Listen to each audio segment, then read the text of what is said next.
Hello, everyone. Thank you for tuning in. I am Jaylee. This is JayLeesCorner, and this is honey some TV chat and some chit of the chat about three shows that I don't feel like reviewing, so y'all get them all in one fell swoop. Yep, that is Black King Crew New York, Black King Crew Compton, and also Growing Up Hip of the Hop. Okay, now let's just go ahead and get into. But y'all know to do a couple of things first. Make sure to subscribe to my channel to become whole JayBird, and all those things. Okay, y'all know to also like the video, comment in the comment section, share this video if you want to, okay, because it's just the right thing to do and whatnot. Y'all can also follow me on social media at JayLeesCorner on IG, on Twitter, on everywhere you can find someone. You can find me at JayLeesCorner. Okay, now these TV shows does not make me want to get on camera, so y'all ain't give me, look. I mean, I'm here, but I'm not here. Okay, ain't got time for it. Let's start with the Black Ink Compton people right here because that's the first thumbnail I see. So that's what y'all gonna get. Because look, these shows used to be popping. Okay, things used to be happening. It used to be entertaining, and now it's like they're just grasping at straws. So I'm gonna help them grasp at them straws and just laugh and chit chat and bush about the stuff that went on in these little episodes or whatever. So with Black Ink Crew Compton, I was like, y'all really get on my nerve already with this. Is the shop gonna open? Is the shop gonna not open? How y'all shooting the season and can't nobody tattoo? How y'all shooting the season and everybody sitting around here and getting no work done? Okay, I'm gonna leave that be too but that's how you know some of these shows ain't really about tattooing. Okay, because guess what? No one is tattooing anyway. So we see KP and Tim talking, okay, about things need to be more professional, okay, about we need to be more professional based on the interaction they had at their blow up at their lunch when Star got pissed off and told KP, forget you, okay, I do work. I was like, but do he? Okay, I still don't know what Tim does. Okay, anyway, as they chit and chatting about that, what is funny for them to say, oh, things need to get more professional when they be the main ones going at the females' heads. But that's neither here nor there, okay? So when production kind of stops them from talking to let them know some information, which I feel like we all know is, just fugaziness of a storyline, production comes in and tells them, oh, in case y'all did not know, you know how we've been trying to get the city to get y'all permits and this and that together. Well, legally, y'all cannot tattoo in Compton because there's a no tattooing ordinance in Compton based on this new mayor that y'all have around here. And I was like, what? They can say no tattooing in the whole city? So they bring up how even during season one, they had all these issues trying to get permits and approvals and things to be able to open a shop in Compton and then be able to film about it in Compton. Okay. So that stuff we didn't really hear that much about in season one, but we see, I'm saying, the background footage of all that happening. Now the crazy part to me came when Tim, not really Tim, well yeah, kind of Tim and KP were upset that production went to the city on their own to try to push things through to get to be able to shoot the show, okay? And when KP and Tim, like, they prefer work with folks from the city, I'm saying, sometimes they want to be sure that whoever is that's coming to do stuff is really, I'm saying, for the city. And I'm like, they shooting a show. What are you talking about? And they say how I guess the city of Compton assumed, because there's someone, so it's a stigma about Compton. It's the ghetto, it's ratchet or whatever. It's kill, kill, kill, pew, pew, pew, or whatever. And so they don't want more of that being promoted if it's a show about tattooing, which could sometimes maybe not be the most positive thing, on social media or whatever. So they were having to have all these meetings with people and have all these conversations or whatever. But it was going through KP, Tim, KP's dad or whoever else, people who are from Compton, been in Compton or whatever. And I guess I don't know what they do. So KP was like, you know what? You want me to go talk to my dad on camera? I was like, nigga, he was on camera the last episode. Like, why? How you upset that production is trying to make sure they can produce y'all show about tattooing? It's like, what do you expect them to do? Sit around and wait for y'all? No, that's what they're supposed to do. I'm just I don't know. And I'm not from Compton. And I feel like any city that runs itself by insinuating that the only people who can get things done and get things approved is if it's people who live there. That's crazy, because if you want more money to be brought to the environment, into the neighborhoods, why would you not want outside help who's trying to help the people of Compton? I mean, KP and Tim is from Compton. The production trying to shoot a show in Compton. Okay, you can then hire folks in Compton, but I'm gonna leave that be. I'm gonna. I was aggravated that KP was aggravated. Okay, but let's move on from that. Now Lemire is really about his business. Lemire is only, I think he's like 29, maybe 20 something. So he has a happy ice business. He wants to open a tattoo shop up now, and he's also starting a food truck that will be making like Philly cheesesteaks, because he's from Philly, in Philadelphia. And it'll be named after his brother who passed away in a motorcycle accident. So I was like, oh, that's so nice. So he just how how much he has on his plate, trying to do this and do that or whatever. His mom is around there helping, and he was getting kind of sad and emotional about speaking about his brother.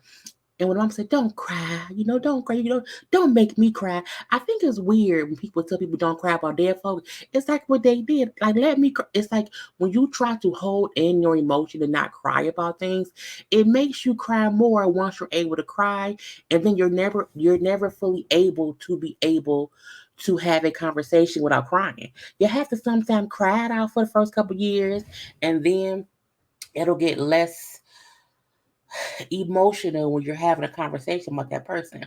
That's how I'm able to speak about my dad, my grandfather, who passed away, because when it happened, I made sure to fully not make myself not cry. I was not going to tell myself to not be sad. Like, I was like, no, I'm sad today, I'm gonna be sad today.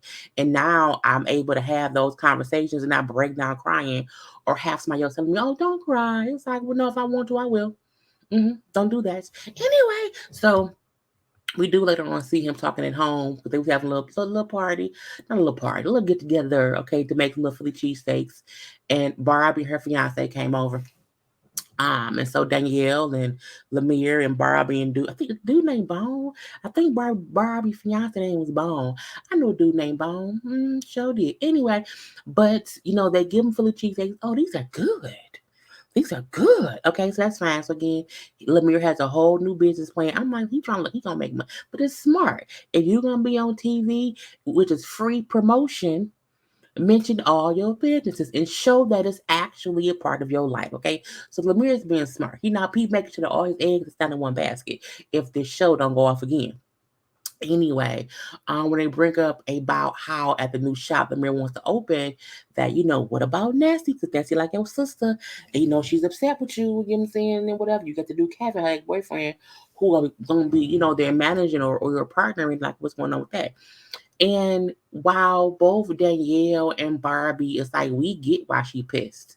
Because she feels like you played her for your friend and you picked a side, okay? And he like, well, I do want her to feel welcome at the shop. So, I don't want her to feel like she can't come around. He also brings up how uh he was like, because the production asked him, like, do you understand why Nessie's upset? He said, well, yeah, I really should have checked in on her more, um, and been there a little bit more, at the time. But in my head, I felt like I was trying to avoid being put in a drama, because I already have my own drama. And the issue I have with that is you only alienated yourself from Nessie. You still was hanging out with dude Kevin. So at the end of the day, you didn't want to be mixed up with a drama, but you still chose a side. So it's like, bruh, that's on you. Anyway, when Nancy Star meets with Alana Voodoo and the food truck friend of KP. I don't know what food truck friend name is right now, and I ain't wrote it down, and I don't know what it is, but she's food truck lady, the friend of KP right now. That's what we're gonna call her. And they all hanging out, getting a little coochie steamed. And Star brings up how she knew her behavior at the little luncheon or whatever was out of line. She should not have tossed no drink on Tim. I was gonna call Tim Ted, because Ted and Tim the same damn person. But she said Tim offended her by saying she only shows up for work when they film it. And I was like, but this is my question. But do you show up for work when they not filming? I need to know that as well. And this is my thing. I'm not backing Temp up, not at all. Not at all. But we know how some of these shows go, but some people are really hired who come around when the show was being shot, and that's really it. So I do wonder, one, where his how his comment came across to the other cast. Okay, did they feel like it was a true thing? Because no, I didn't see anybody saying Barbie. I mean, not Barbie, not Barbie. Star always around. That ain't true, Tim. I didn't hear anyone say that. So I don't know. Anyway, her issue was though, like he offended me in saying that. However, he needed to watch how he speak to people. Watch how he speaks to women, which is true. We know Tim ain't shit. We then find out that Star is actually cool with Alana's mama. And I'm like, that's odd. I I never understood someone being like cool and friends with the child and the mama, but her mom, whose name was Marley, looks young herself. So I feel like she probably had Alana young because she probably may only be maybe in her 30s because Alana is young. So I think Alana may be 20 or something like that. You know what I'm saying? She's a young girl too. So I think her mom may have had her young, so that may be why she looks so young and may be younger. Okay. Like I don't think she in her 40s. Okay. Or is she looks amazing. I don't know. But anyway, Star friends with the mama. So the mama came to Star to chit chat and talk about Alana because she's worried about Alana because Alana had been MIA recently or whatever. And so the mama still felt like, something's up or whatever. I don't know what it is and whatnot, but I'm worried about my daughter and whatnot. You know what I'm saying? And Alana feel like, what I'm saying, she always worried about me. Like I'm not a kid, you know what I'm saying? She's always in my business. And I was like, Lord Jesus Christ. Alana really feel like I know I'm not perfect. I know I make a lot of mistakes, okay, but I'm not a child. It's like, but your parent is supposed to tell you when you fucking up. That's their whole job. Okay, that's their whole job. Anyway, she then goes and pops up at her mama's job. Her mom does like makeup and hair. She's a like a girl, I'm photography. She's a hair and makeup person. So she goes like photo shoots or whatever, and it's booked for that stuff. So she went to one of the things her mama was booked at, saying, and let's see how she like me popping up to her job. I say, but she didn't come to your job. Your mama went to meet Star at a bar. She didn't come to your job. And your mama seemed to have been friends with Star before recently. But that's because it's weird because there's a whole season that they shot that we didn't see. So we see little flashbacks of Star and the mama and them hanging out or whatever. So it's weird that there's like a whole piece missing of things we didn't see transpire that happened in 2020, right before the pandemic shut everything down. Anyway, when Alana said, "Well, Mama, you want to go talk to Star?" She's like, "Well, I was worried about you." Yeah, I was. Alana comes clean about her boyfriend being in jail. Okay, so that's a reason why she's been acting distant or weird recently, which of course freaks the mama out. Like, see, I knew it. I knew something was up. I knew something was off. Whatever. If you get locked up, I cannot. I'm not gonna bail you out. And while I'm like, well, that ain't the first response you should have. I get her point and saying. You dealing with this guy who's doing whatever, who knows what.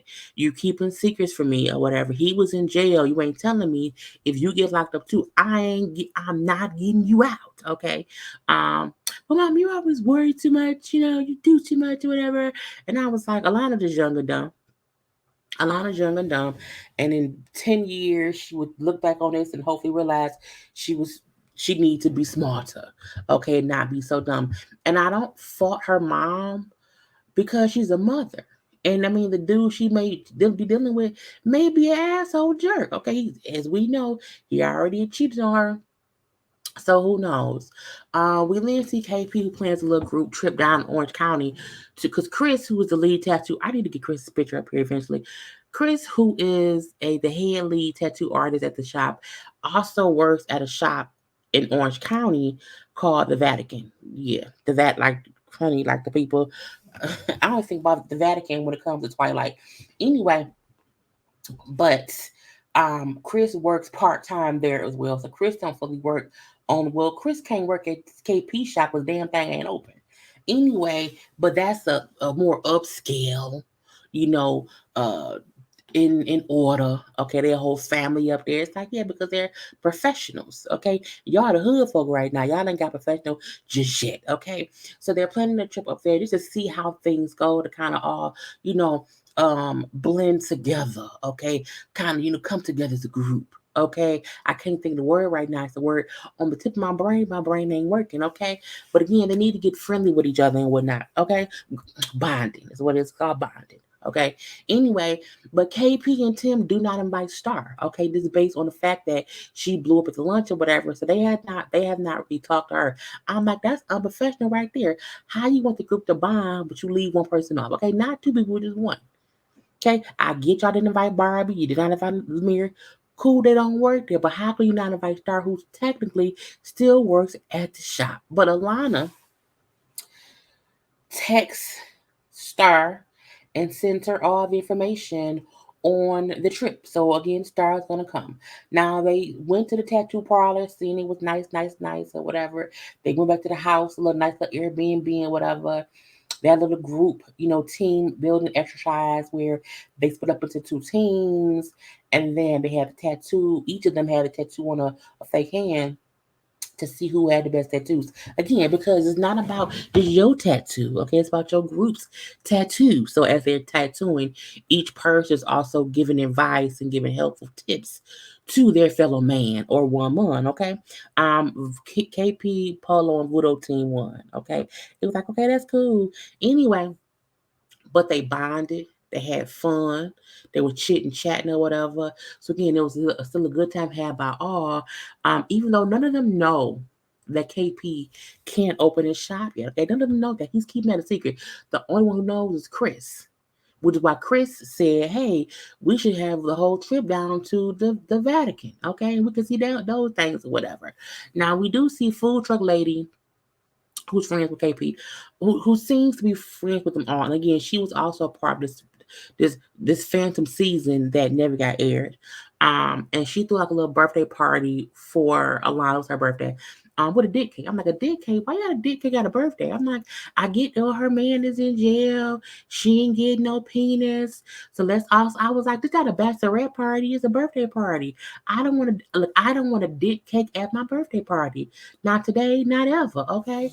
Anyway, so they was having a good time, drinking and having a party, party, party. Let's all get wasted. And then Star showed up. And they're like, oh, here she go. She wasn't invited. What's she doing here?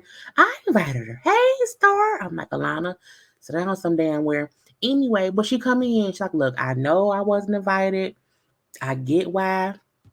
I want to fully apologize to you, Tim. You know what I'm saying, for throwing that whole drink on you, and you know what I'm saying, getting all irate or whatever. You know what I'm saying, because my was with you, and Tim forgives her. And they hug it on out or whatever. But when Tim said, "I will forgive, but I can't forget," I was like, Tim, remind me what you do besides sit in the damn hat and get on my nerves. Oh, nothing. Well, shut up, okay? And again, everybody having a good time. However, however, again, KP is worried about the whole no tattooing ordinance and what he gonna do about that and what they're gonna do once they find out. I mean, they may go to Lemire's shop because if at your shop I can't tattoo, what do you want me to do? Okay, what's gonna happen? I don't know. But let's move on to Black Ink Crew in New York.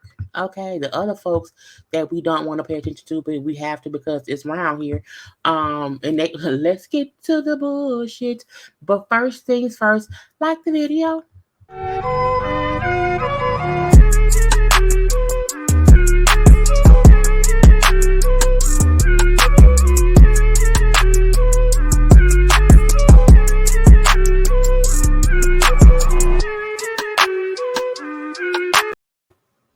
Because liking is the thing to do. Also, it gives me time to get some water. Okay, let's get to the Black King crew of New York cast and lead and B2. Let's get to the bullshit.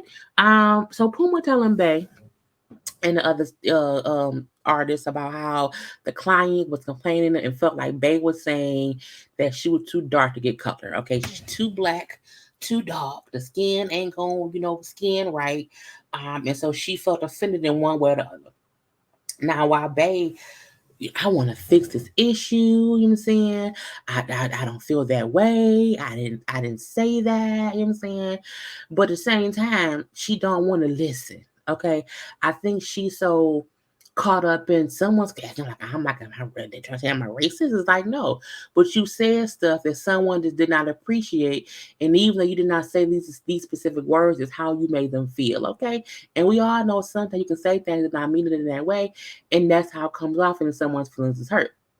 Okay, and she brings up how when she tattoos, she don't think about race. And I was like, well, that's dumb because you have to deal with skin tone. And my thing is, why you may not think about, oh, this person's black, let me treat them differently. Their skin tone is different, so how you tattoo with them. So you do have to think about race, if not at least different skin tones when doing a tattoo. It's like because if not, you're gonna have some fucked up tattoos. Okay, um, cousin tattooing, in my opinion, you know what I'm saying, skin tone matters. Now, when Puma's trying to speak from a place of a dark skinned tattoo client perspective, Bay don't want to listen. Bay walks out because she feels like she's overwhelmed. Puma going too hard, and Puma trying to make it seem as if she was the one saying, you're black, how do you black?" And she didn't say any of that. But I do think Puma was probably going so hard based on him probably being told one time or two that he was too dark. Okay.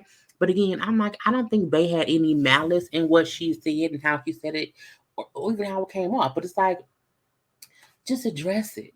And I do think people who have darker skin tones probably do or are told in different ways, oh, you too dark to get that color. You know, I can see it. I can see it. And I know both Puma and I think both Puma and Ted both said, because they're also both, dark skinned men, said how they've heard that, in tattoo products before too. So it's not as if, the client is lying. So we do see Crystal and the girl Vanity, bring up how Crystal said the reason she didn't participate in doing the tattoos because I don't really work in color. I do more, black and white or gray tattooing or whatever. And Vanity said even though she has done tattoos in color, that's not her specialty. So had that girl came to the shop on a regular day, she would not have done the tattoo either because that's not her thing. And I was like, so y'all have artists there who can't do color tattoos? It's like, are y'all just doing black tattoos and that's it? You ain't got no color, no nothing? Okay. I just feel like when you go to a tattoo parlor and it's like, oh, this is black ink, we're so, this and that. I would just expect them to have, I guess I always assume tattoo artists would be able to tattoo in any color and know how to do those things. I guess I never thought that certain tattoo artists may not know how to mix colors. I mean, I don't know, it's weird to me, but I don't think I've ever thought about that because seeing Crystal and both Vanity bring up how one, I don't do color at all, and the other one saying, it's just not my specialty, and I wouldn't have done it. And I was like, that's crazy. But to me, that's a management issue because management should know what their artists are able to do before they hire them. You know what I'm saying? And even once you brought in two clients with specific skin tones, did anybody think, to have girl, I was gonna leave that be. Anyway, we see Ted and Crystal up here talking because y'all know Ted had that showcase last season. I guess he's in music now. I'm a music manager now, mama. Or whatever, and Crystal performed or whatever. She did good, but she fell off stage. So that was last season. And they chit chatting because he wants to work with her now and work on music and get a video done. And I'm like, this is complete bullshit. Okay, mainly because y'all have not done anything since that showcase. To me, it proves that y'all are not serious. Because again, the fact that she don't even have a song finished, you not serious. If you really wanted to, first of all, they should have capitalized off that episode and dropped shit then is what I would think would happen because the show would have been recorded and then the episode would have aired later. How would y'all not have that song already mixed and mastered to drop then? Okay, it's a whole new season. I don't remember the song or nothing. But again, I was like, I don't care. We then see Spider going to the doctor. He has to get an MRI to see what's going on with his jaw. Okay, it may be a disease that starts with a T. A guy, it was trying. Was it tried? I can't pronounce it the correct way. But again, the doctor said she thinks it's one thing, but they had to have an MRI to be sure of it. So we'll see what happens with that later on. But that was really it with them two. Puma season 10 talking about the client who felt like they was saying she was too dark. It's weird, okay? And Ted and see, and also Puma, black ink was created for black people, that's why it's called black ink. It's a reason it's called black ink. We need to push the narrative of what black ink is. I'm like, what is black ink? What do y'all stand for? Bullshit. Bullshit. Okay, and that's about it. But I'm gonna leave that be. So the whole thing of them acting like, there was always this narrative of how black ink stood for, the colorfulness of black people and tattooing black folks, and that's what we call black ink. So of course we're horrified to find out that a black customer came to our location and or felt like they were too black to get a black ink tattoo. I was like, y'all can try and spread this narrative that y'all trying to be better, but y'all not. Y'all just the same asshole. Until y'all start treating people better and admitting y'all faults within management, I don't want to hear it. Anyway, so they also bring up how Bae got to understand the same way she felt either last season or maybe the season before last, that at times they say things that she finds offensive, but they don't realize they're being offensive, that she can do the same thing too, which is why Olga got offended. You may not have meant anything by it and then I realized it was happening, but you offended someone. So what's good for the goose is good for the gander, okay? So Ted and me today, just to talk about it or whatever. I'm like, why is everybody giving me conversations? And they feel like I was upset because Puma kept like pushing the issue and coming at me, even seemed really, really hard or whatever. Because I never said the girl, was too dark to get a tattoo. And Ted said, look, things can be said without you using those exact words or whatever, and you just don't realize it. So even though you did not say you're too dark to get color, the way you said things, that's what it meant. And sometimes it's a way to explain things to not make someone feel that kind of way or whatever. But she agreed, that can happen. She agreed that she wants to fix it or whatever, and that she just feels so bad about the whole situation because she's not wanting to think she was like trying to be racist or whatever. And I don't think she was being racist. I just think, you said the shit that came off some kind of way. So we do see C's has a tattoo artist named Pooch, who was a famed or very popular tattoo artist who does amazing color work. He's a black man, who does tattoos. But it was weird to me when they show his tattoo art. They show all the tattoos. I'm like, does he tattoo like darker skinned people? Like the girl who got the tattoo, like Puma, like Ted. It's weird when people say, tattooing black skin, but then you're showing tattoos on skin tones that are still lighter. You know what I'm saying? Like you're not, you're like you can't speak on tattooing black skin, but then tattoo someone who's Spider's complexion and not Ted's complexion. Because when someone come in with Ted's complexion, how do you handle that? So I do wish they would have addressed handling different skin tones of different black people, because just showing me a tattoo on a Spider or even an Alex, okay, but not necessarily a Puma or a Ted. You know what I'm saying? Different skin tones require different conversations, and I'm pretty sure requires different color palettes being used. Okay, but I'm gonna leave that be, because even if the client they had in that he did the dude the tattoo on, to me he was like Crystal's complexion or like Rock's complexion. The girl who came in who was complaining about the stuff or whatever was like Ted's complexion. Maybe not really. Maybe she was Puma's complexion. Um, but again, I just feel like y'all still tattoo someone with a lighter complexion as a black person, and I wish we could have seen advice and conversation on darker skin, but I'm leave that be anyway. But Pooch gave tips on how to tattoo different black skin. He brought up how it's not about telling the client they can't get this color because of their skin tone. It's more about having color options, okay, and having different tones for different colors and mixing different colors to get them what they want. He brought up how if someone who is C's complexion came in and wanted a crown, which would be with gold or yellow colors, he would have to mix like maybe yellow and brown to get the right color. And he was explaining, which made complete sense. He was like, if they want one color, you have to figure out a way to um compose colors to get that color so that it'll match their skin. But you don't tell them, no, you can't get that because you're too dark. You never use those words or whatever. It's more about having options for other colors since you know what you can't use on that skin tone. But to me, he also brought up how he used to say when he first started tattooing a long time ago, he would say no.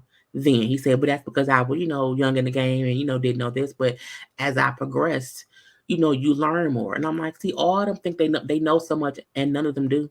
Okay. And even the fact that the tools he was using, I think it was Chris who said when she first started out, people told her that she shouldn't use that.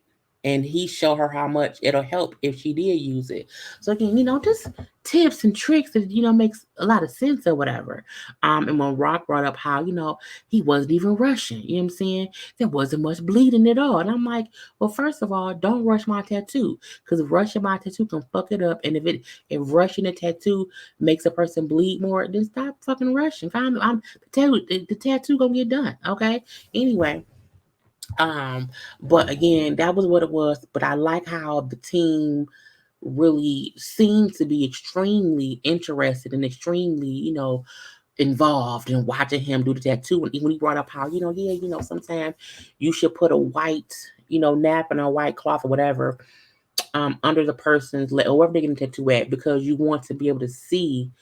He said, because the white napkin or whatever helps you see the different tones and colors better if you're tattooing somebody on like a black surface.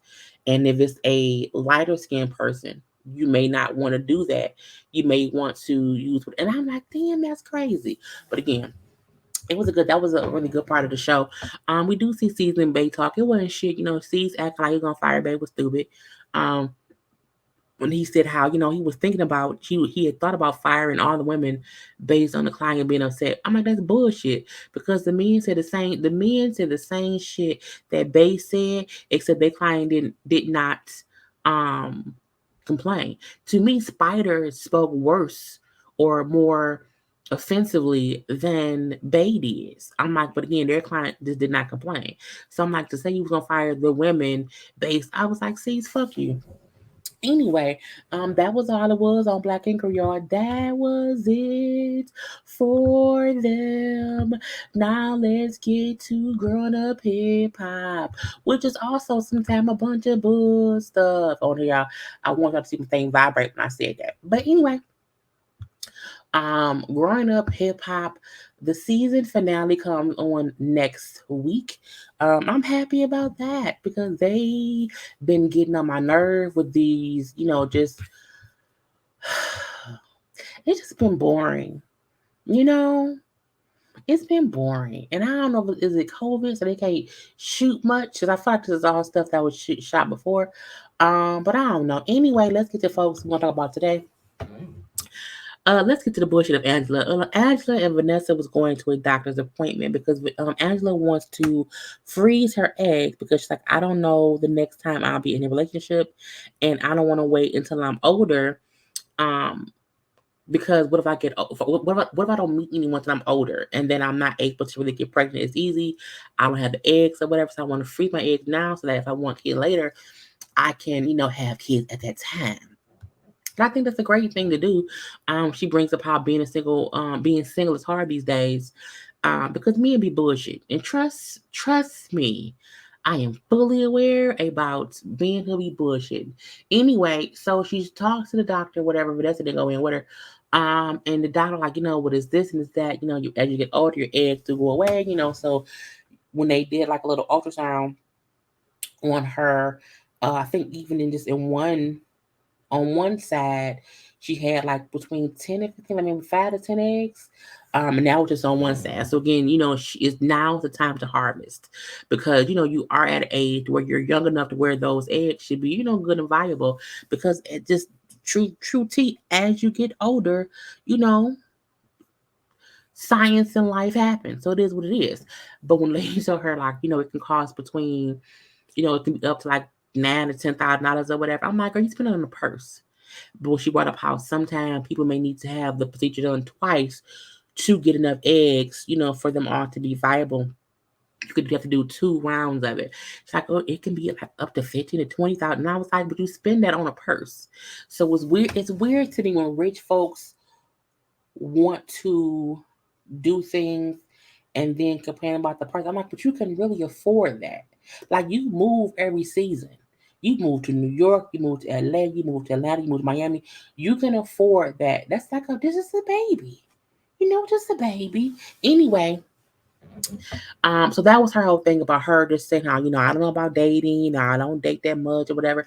But it's a bit aggravating watching how much she complains about not being able to find someone she can date.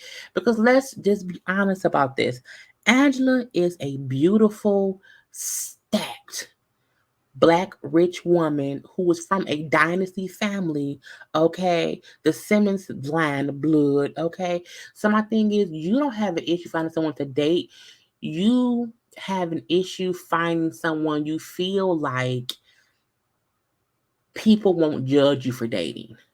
And the issue I have with that is she need to just be out here dating. Because it's not that she can't find somebody, it's that she don't date enough. Because she has access to men. A lot of men will want to date her. You know what I'm saying? Truth be told. And I'm like, girl, shift through the men, date the men, and don't care how anyone look at you for dating people. I really feel like Angela still feels like if she dates me people or she's a whore. It's like, no, date who you want to date, mama. Do that, but don't make it seem as if I can't find anyone. It's like, but you not one, you're not really looking, you don't gotta look. And two, you do not want people to look at you as a serial dater. And Angela needs a serial date to find someone she clicks with, okay? But she still thinks about people judging her, and so she don't do that. That's why she used to be dating in private. That's how she got with the dude, the baby daddy, whatever. You know what I'm saying? So I'm like, girl, please, okay? Her not being able to find somebody is bullshit to me. Okay, it's bullshit. It's because she's caring too much about how people look at her if she dates. But you supposed to date. Mama, that's what you're supposed to do. But I'm leave that be. We see Sam and Lazy Bone talking. It's weird to me how Sam was called Lazy Bone. All right, and I know people call old heads out of respect, but I'm like, Sam to me just wants to be down and wants to be a part of the team, any team and that, and so it aggravates me.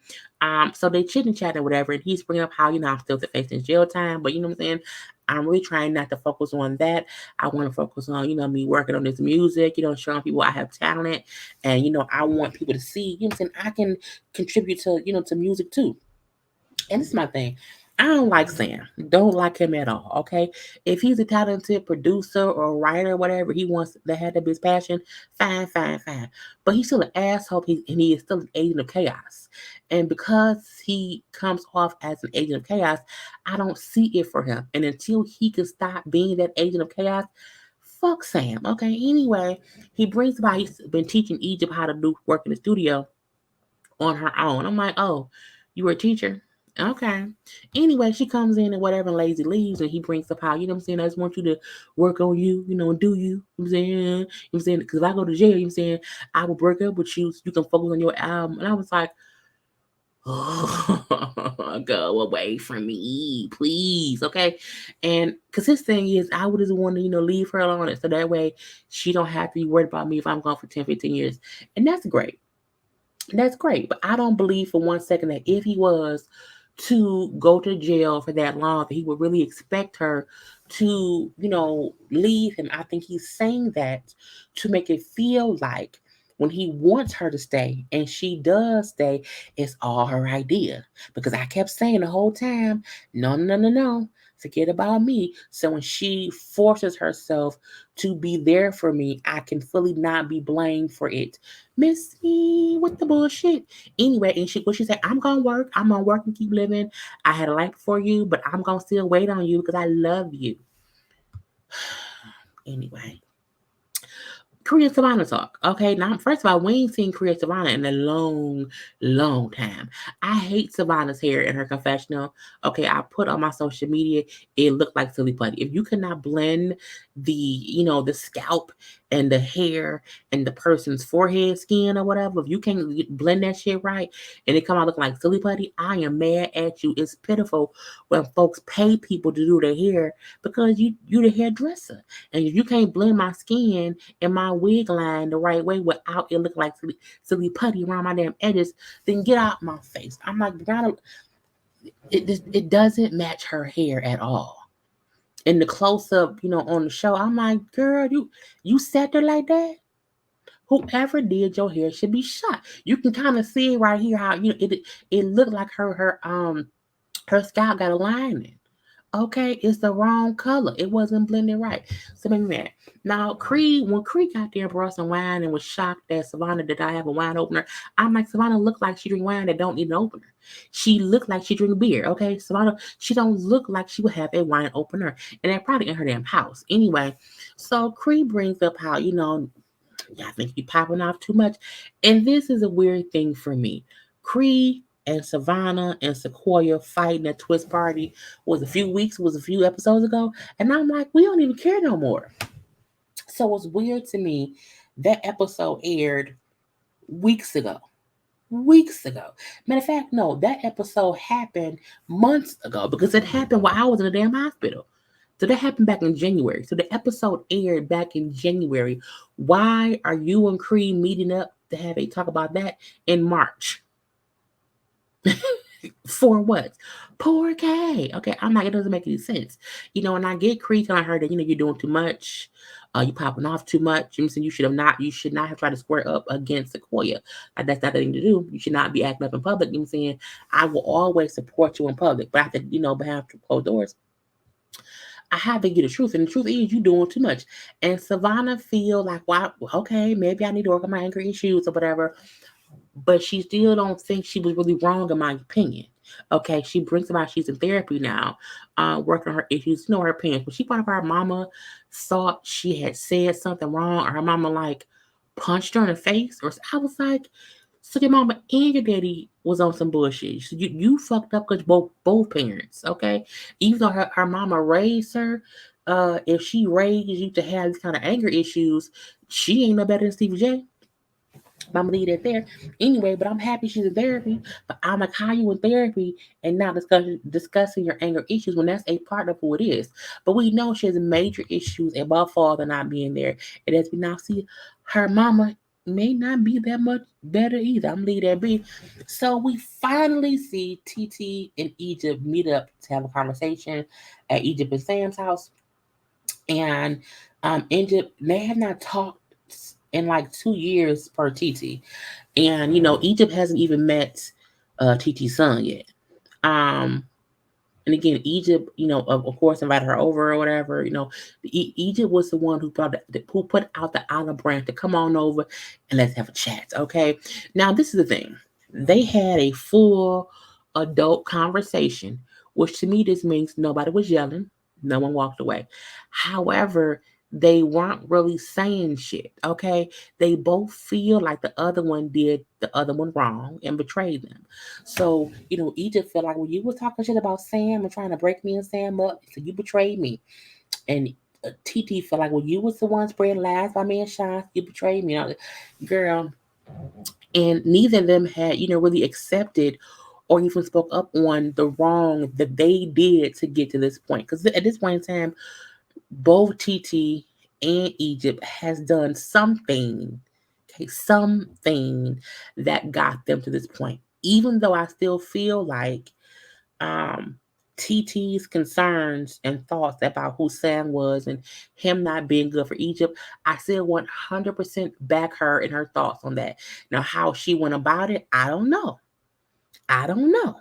But I don't think she was wrong in doing that because I still feel like Sam ain't shit. And then with Egypt, I do feel like Egypt did things out of a space of revenge.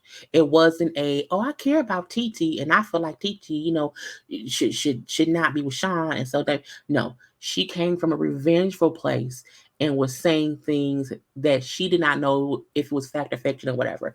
Whereas, in my opinion, TT was seeing things and calling things out and just did not have any couth and how often she did it. Okay. But I felt like her concerns were clearly visible based on everybody else who was looking at the situation except Egypt and except Pep, because they was on the cocaine around it. I'm just joking. It was a joke. It was a joke. It was a joke. Okay, allegedly. Anyway, but when TT said, like, you know what I'm saying, I base, I don't like Sam.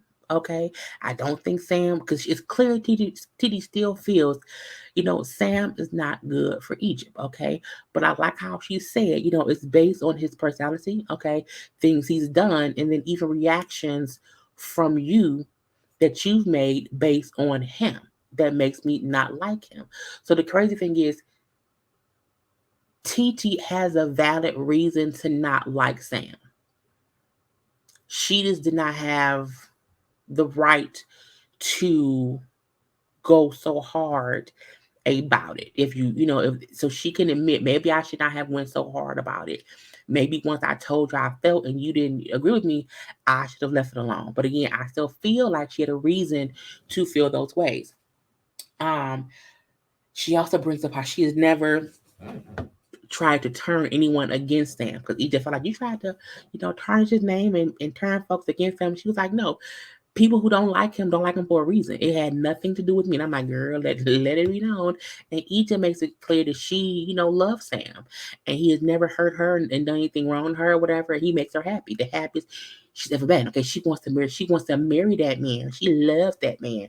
And again, both Titi and Egypt also felt like that Pepper, okay, there were things that Pepper could have shut down to not make things escalate, and she didn't. Meaning Pepper made shit worse, but we know that. We know that. So it was a productive conversation, but neither of them feel any different leaving the conversation. But at least they were able to have a conversation and not fuss and not fight. Now, later on, when Egypt tells Sam about the conversation, and how it was, it's a productive conversation. And Sam's first question was, well, who won? And I was like, see, he's a fucking agent of chaos. Because how do you, if she's telling you it was a good conversation, it was productive, you know what I'm saying? Why want to figure out who won, who was more upset? Why does that matter? Why would you not just be happy that she had a conversation with TT, and the door is at least cracked open for him to figure things out next, because he's a fucking agent of chaos. Okay. Anyway, Sam then tells her how his case has been delayed more because the surveillance video was out. So his lawyer, who I guess in the prosecution, has to review that. So they push his court date back. Girl, it's fine. And so Egypt then said, well, I'm tired of waiting to be married to you. I'm tired of waiting for this court thing to be, handled or whatnot. So I want to go elope tomorrow. We can have a big wedding later, but I want to elope tomorrow. And then Sam, like, well, I don't know, I don't want people feeling like, saying that I'm doing it, that I made you marry me before I go to jail. And I want to talk to your dad first. If he cool with it, then, that we can do it or whatever. And she's like, I don't care. I don't want to wait anymore. I want to go. And I was like, and we know they wouldn't get married. So, I mean, if they like it, I love it. I don't like it at all. But that's on them. Anyway, that was the whole episode. So again, I gave y'all Black Ink Crew New York, Black Ink Crew Compton, and Growing Up Hip Hop. Please do not forget to do what? To like the video, okay? To subscribe to my channel and follow me on social media at JayLeesCorner everywhere. And other than that, I will see y'all later on for other reviews, because this will be a premiere, okay? So I don't know if I'm put it up today on Saturday, I'm gonna wait till Sunday. But again, I'll see y'all eventually. Gotta go. Peace.